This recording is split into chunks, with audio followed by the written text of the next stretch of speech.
Once again, welcome to the Perceptional, elevating all your senses, expanding your curiosity. So plug in now as we welcome your host, Dr. James Denito.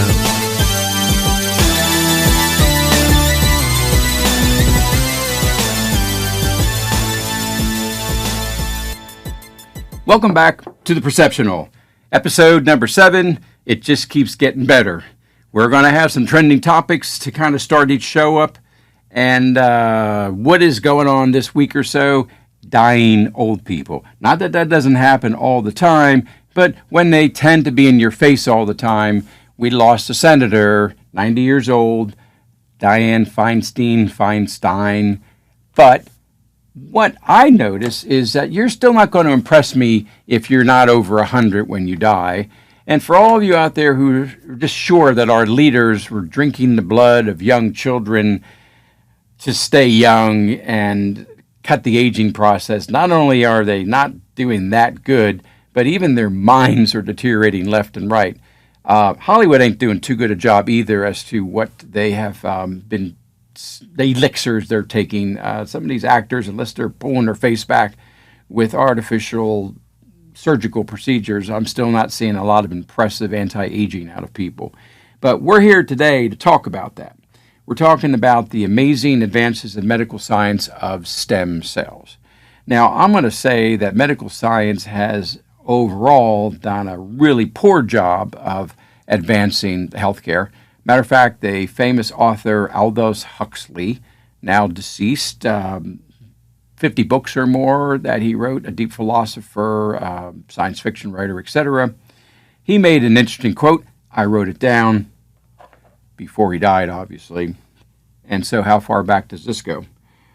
Basically he says, medical science has made such progress that there is hardly a healthy human left. You got to laugh at the misery of all of this, don't you? So what we're going to do is talk about where it all begins, and that is the cell. Stem cells in particular. Now, stem cells have made amazing progress. They are in America now 10, 15 years, easy access. They've been out of the country for decades beyond that. And this is truly the advancement of medical science. All right, so the stem cell is truly where it all begins. The stem is the base of it. We have stem cells in our body as adults. I got them in me, you've got them in you. The problem is we're losing them. They're slowly withering away, and we're not going to give you the numbers on it. Sure, you can go look that up, how many you have when you were born. The fact that you were made from nothing but stem cells, that is a key here. But they end up being more stored away in harder to reach repositories. And one of the goals, therefore, of us cultivating those stem cells out of hibernation, out of their compartments, is to regenerate the body.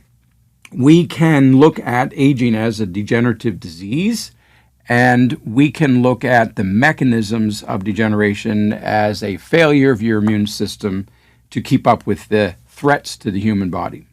So what we're going to do is go into the simple science of how stem cells work, why we've been using them in my office, and the kind of successes we have with that.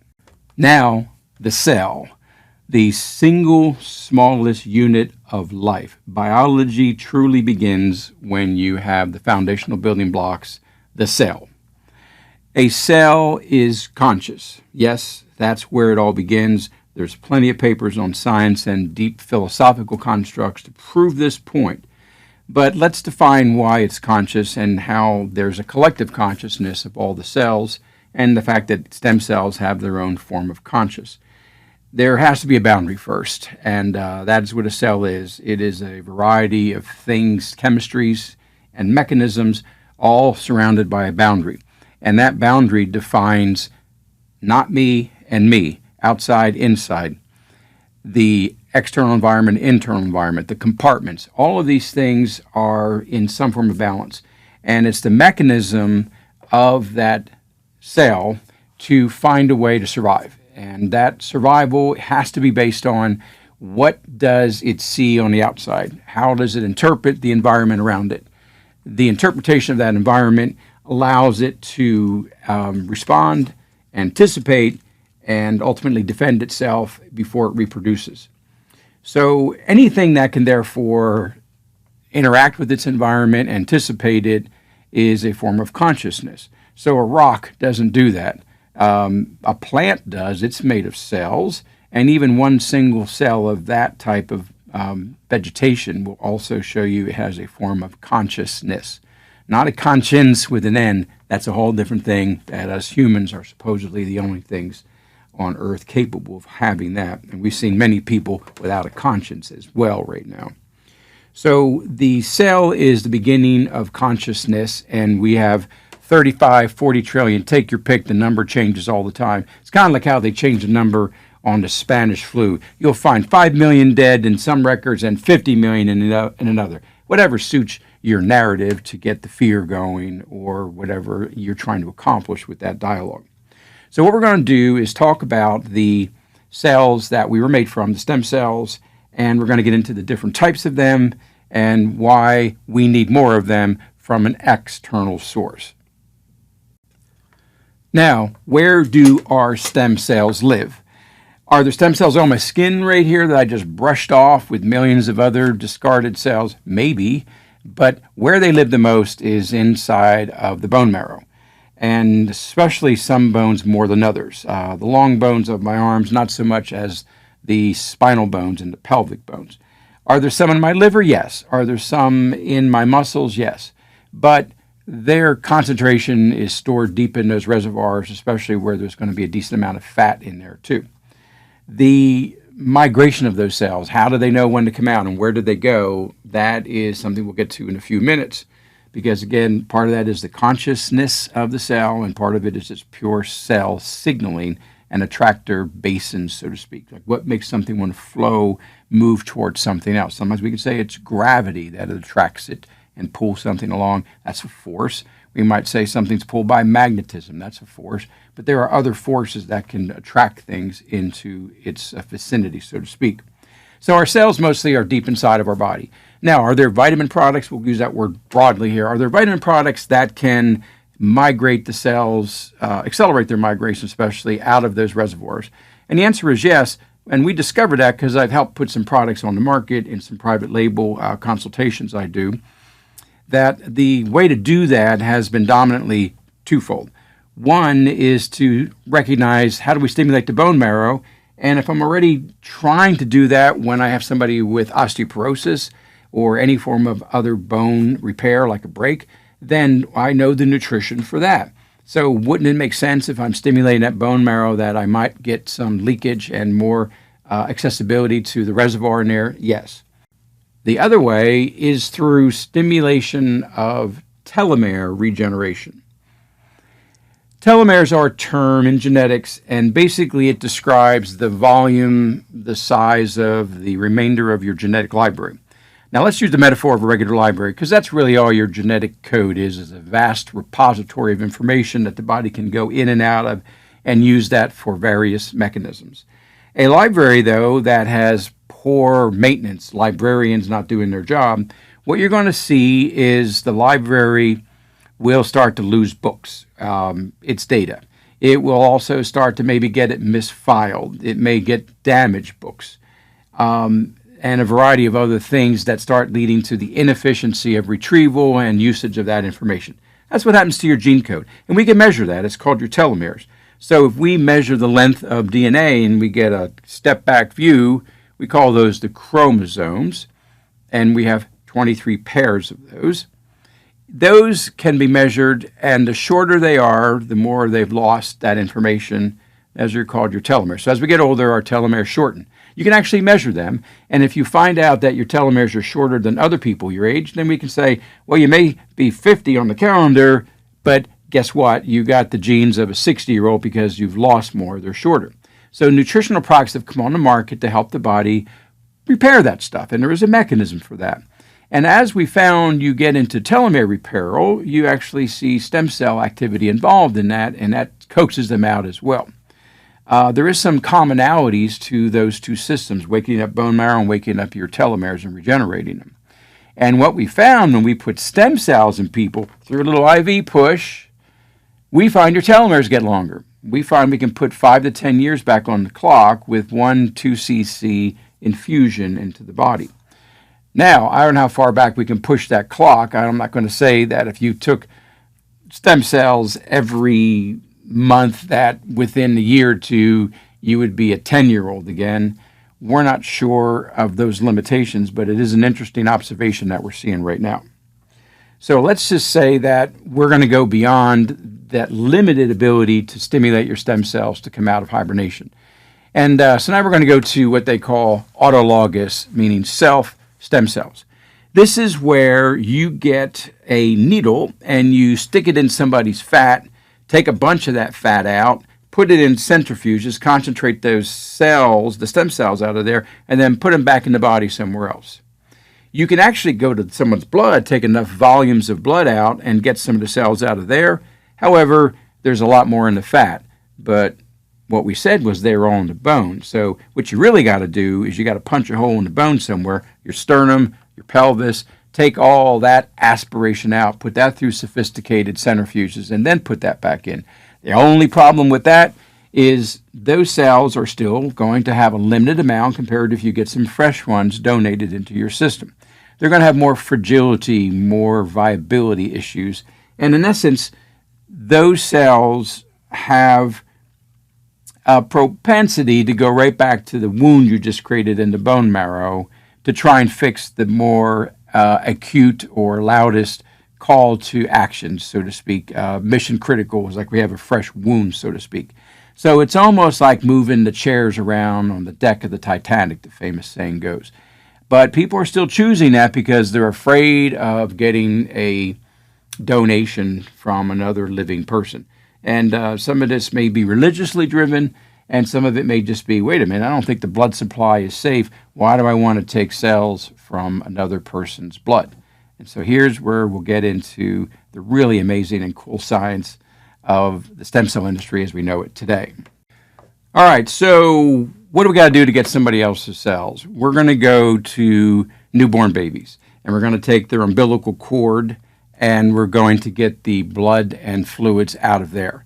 Those cells, those are what we call immune privileged. Because think about it, there's an immune system of the growing baby and of the mother who is housing that baby.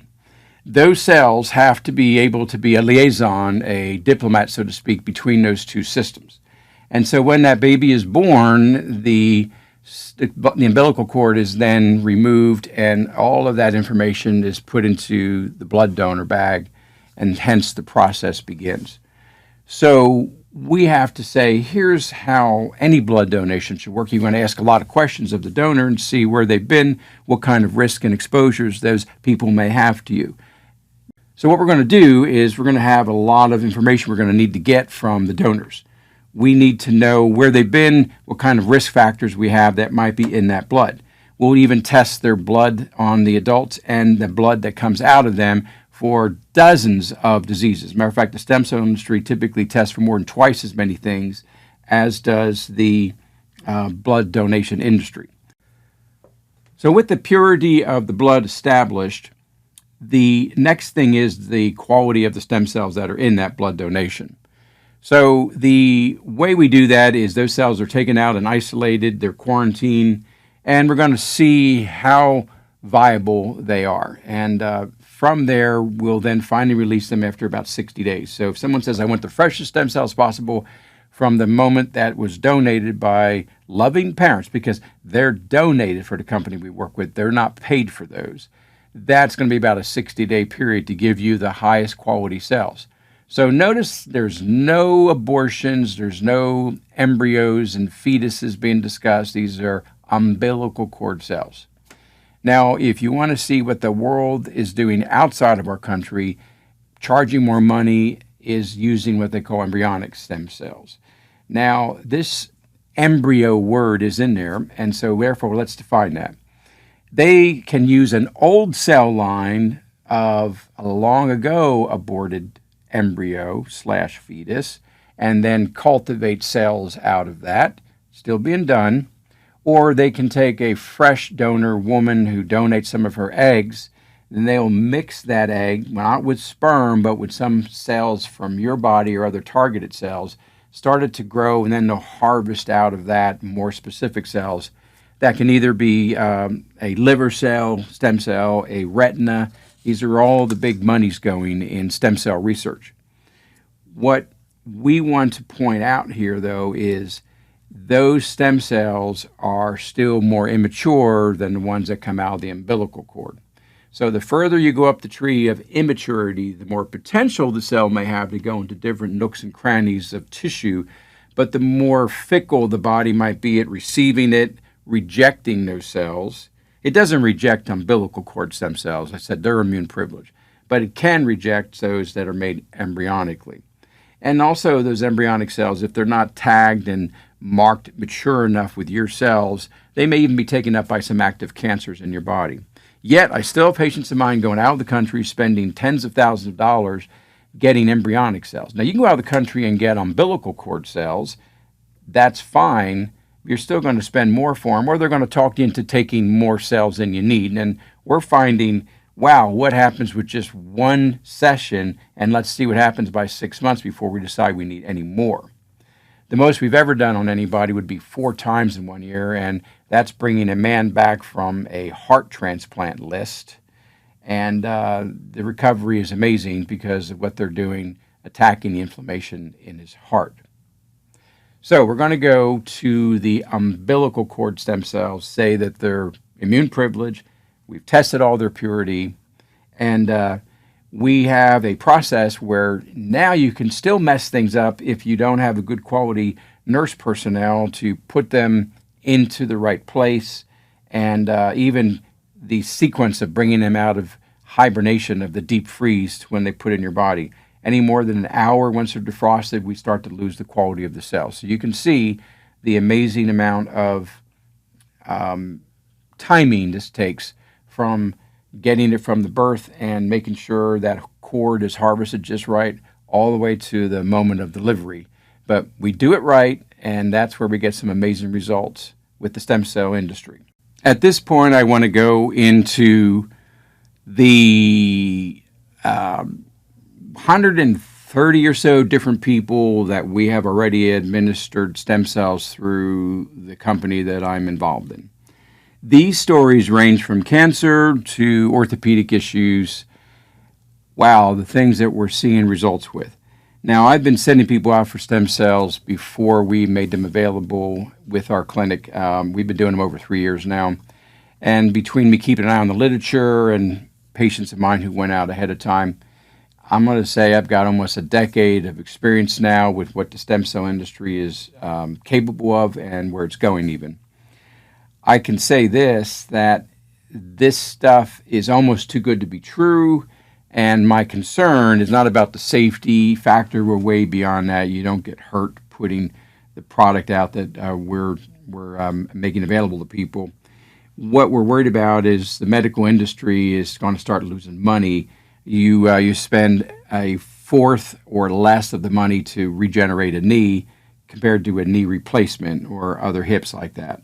Or, my gosh, if this guy, we can help guide him to avoiding a heart transplant, what is that, $1 million process? Now, we're really starting to talk about hurting the medical industry. So I don't know how far regulation will go. The FDA is watching the stem cell industry currently outside of bone marrow transplants and cancer cases. We have to fill out forms to provide what they call an allograft tracing, and that is if we wanted to find the donors for somebody years down the road, we have records of all of that. So the industry has got a lot of people who don't want to go that detailed, and so what they're doing is they're using the secretions of the stem cells, and those are called exosomes. So when a cell gets into the body, any cell in the body, it has to communicate with cells around it that it's not directly touching to. And so it uses chemistry to do that, and they've defined all of that as little packets of information known as exosomes. So if you get the exosomes of the stem cells, capture them out of that umbilical cord, or put them in addition, make them get busy, they'll start creating that, and then you can put that in people. Now, that's just chemistry, and that chemistry will break down within months, if not sooner, and you'll need a booster. But at least it doesn't require you to report the information to the FDA because you're not giving cellular tissue to another person. Now, if we get into the stories that we've done work with here, we already have had guests on this show that have been successful at the goals they had for their body with stem cells. If we get into the success stories, and there are many, we can say how many people get what they wanted or got something, even if it wasn't exactly what they wanted, and they were willing to be happy with that. We're looking at over 90%. Now, I want to get to 100%, and we're finding how to get there, mostly by making you more worthy of the cells. We found if someone's filled with drugs, 10, 12 drugs I see people on, they're not going to do well with stem cells. The body's too polluted. Or if they're malnourished and don't have the B vitamins present, they're not going to do well with the cells. So what we've got is a simple recipe how to get the junk out and nutrition in so your body will be worthy of the cells that go in there. And then we're going to have a greater amount of happiness on both sides as to getting our outcomes on here. We have a good book, Stem Cells Made Simple, an ebook that you can see a lot of testimonials collected from the group that I'm part of. And any amount of my patients, and as I said, we have well over 100 now, will be willing to talk to others about their successes and why they perhaps will take more in the future if they need them, or how much further they want to go with the anti-aging process as well. I personally take stem cells about once a year right now to keep maintaining, for my age, close to 66, the ability to do stuff that I do in my 20s. And yes, I can still do almost everything that I did in my 20s without any aches or pains as well. And nutrition and quality of life is a big part of that. And I know stem cells are now taking me over the finish line with even more of those feats and abilities here. So we're not going to go into specific stories because you can go find them when we get you a link at the end of this show here. We don't want to also be caught making health claims because at the end of this show I want to have some kind of disclaimer that this is for entertainment purposes only and we're not giving you any medical advice. Yeah, I know. But for now, let's be happy that they haven't blacklisted me yet on any of the public media platforms. So far, so good. All right, so we're going to wrap up the show by giving you the places to go find this information, to go read the stories. Click on the links. We'll get you consultations with us. Learn what it can be doing for you or a friend that you care about. The cells are still available. They're very affordable. And I continue to take them every year for myself. And there's a growing family of people who are having amazing testimonials. So why don't you see if you can join that group? Meanwhile, there's a concept that wisdom is just thinking ahead, the ability to anticipate. But you know what? You're not going to be able to think ahead if you're fearful of what is ahead. And that's what aging is all about. It's a process that's scary. So we're here to make that journey less scary. And I know the reward of aging is ultimately death, but that's not something most people are afraid of. They're just afraid of the journey, the misery along the way. We're giving you the tools to make that journey great. And I'm a living example of that. So for now, I bid you good day, America. Thanks for joining us.